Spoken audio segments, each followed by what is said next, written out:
Ambassador de Lagos, please. Thank you very much, first of all, for inviting me here.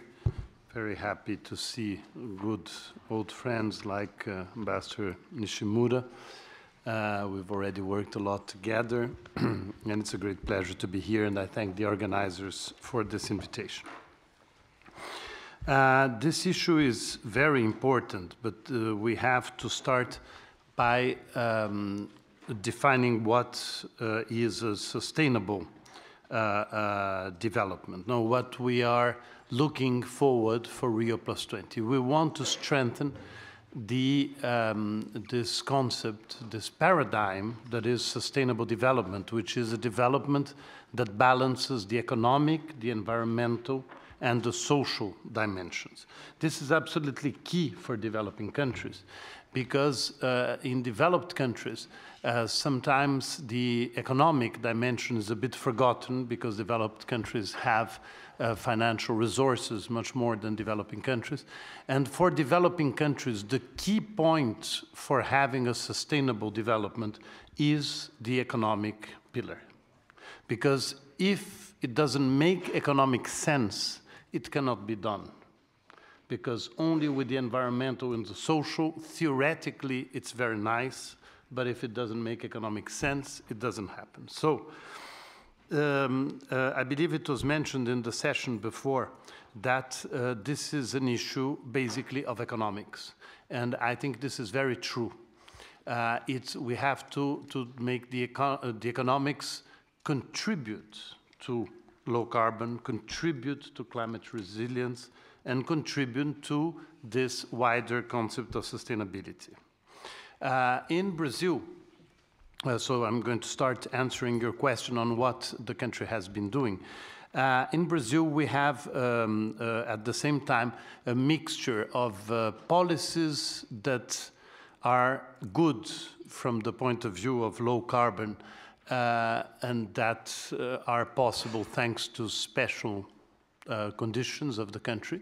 And then you also have policies that are being implemented at a very high cost to make sure that this is possible. I think this is very important to distinguish the two because some things are natural in a country, some things are not so natural in a country. So we were lucky in many ways, and even in ways that we thought that proved that we were not lucky.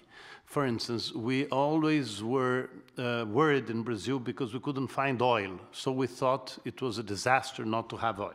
From the point of view of emissions, it was a blessing because then we developed with very much enthusiasm, not only hydropower, but also biofuels. So this is the difference, I think, according to the conditions. No? I know that now we have discovered oil, but we can discuss that later. But the fact is that we have then the natural circumstances, and then we have the will, the political will that was mentioned here, which is absolutely essential, and the support of the civil society. And I think Selwyn mentioned that very well.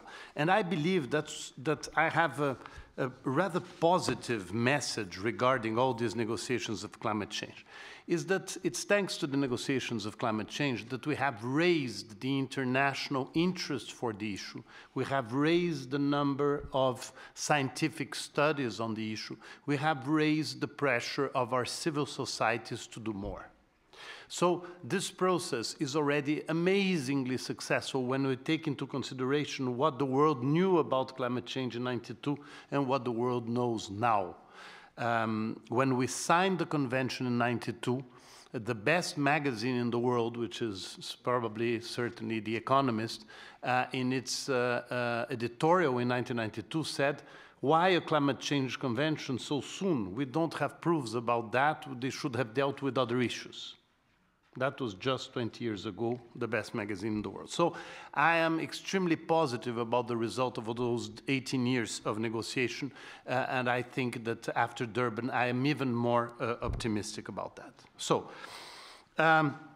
what has my country been doing? So in the energy side, we have today Brazil has a very positive number to present, which is that more than 47% of our energy is renewable. Regarding electricity specifically, more than 90% of our electricity is renewable. But one of the most interesting experiences in Brazil is in the transport sector, because the transport sector is one of the most difficult to reduce emissions. There are many ways of reducing emissions in energy, et cetera, but it's very difficult to reduce in transport. And the biofuels experience in Brazil is really amazing when you see the numbers. Because for you to have an idea, this year, Brazil becomes the third largest market for cars in the world, after China and the United States. And we have substituted more than 50% of our gasoline by biofuels. 95% of the production of cars in Brazil, which is huge, as you can imagine, is cars that are flex fuel, that can use as well biofuels as others. And even when you add other technologies, for instance, when you have a hybrid car like Japan has developed so brilliantly, when you have a hybrid car in Brazil, not only you use it electric at some moments, but when you have to use the gasoline is between 20 and 25% biofuels. So this is a very, very strong message. And the other one is the development. I think that technology is absolutely key, as was mentioned already, is that now we are developing, in cooperation with other countries, aviation biofuels, which is also a major step to reducing emissions on transportation. Let's say that planes is even more difficult than cars, because if the car stops, it's okay. But the plane is more difficult. So I think that this is one of the most exciting technological steps that we're going to make now. So another area which is very important for Brazil to reduce emissions, obviously, is the forest issue. As you know, Brazil has a very strange profile of emissions, very different from China, very different from India, very different from most developing and developed countries, which is more than 65% of our emissions come from deforestation. But as some of you remember, in Copenhagen, Brazil committed to reduce its emissions from deforestation by 80% by 2020. This will mean that by 2020, Brazil will reduce 80% of 65% of its emissions, which will make Brazil infinitely and by far, scandalously by far, almost vulgarly by far, the country that will reduce more emissions in the world by 2020. So, you raise here an very interesting point, which is the issue of the coordination across ministries.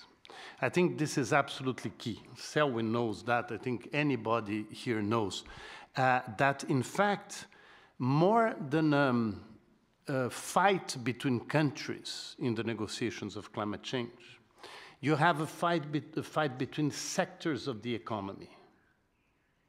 And this fight happens in all of our countries. The sectors of the economy that are more afraid of climate change, the sectors of the economy afraid of the cost. They are not afraid of what's going to happen. They are afraid of the cost. The sectors that are afraid of the cost of combating climate change normally are the ones that lobby very strongly the governments for them to be less ambitious. And this is an issue, I think, Selwyn, that we have to raise while we are discussing the future agreements. We cannot continue to allow backward-looking sectors not allowing countries to do more, because at the end of the day is what happens. So this issue of the coordination between ministries in Brazil now has made a very significant step. Brazil, by organizing the 1992 conference, raised enormously the knowledge of its population and its government and its private sector on the importance of incorporating the environmental dimension into development. This, I think, has progressed very significantly. And it is very funny because since Brazil is a very, very large country with very different levels of development and very different biomes, the opinions inside of Brazil reflect in a certain way the different opinions across the world. So, for instance, there was a very interesting, they asked questions on environment in different regions of Brazil, and they asked in São Paulo, which is our largest city, which has 20 million inhabitants, is quite rich, and they asked people, what's the main environmental problem of Brazil? And the overwhelming answer in São Paulo was destruction of the Amazon. In the Amazon, they asked the same question. What is the main environmental problem of Brazil? They asked in the Amazon. And the overwhelming answer was pollution in São Paulo.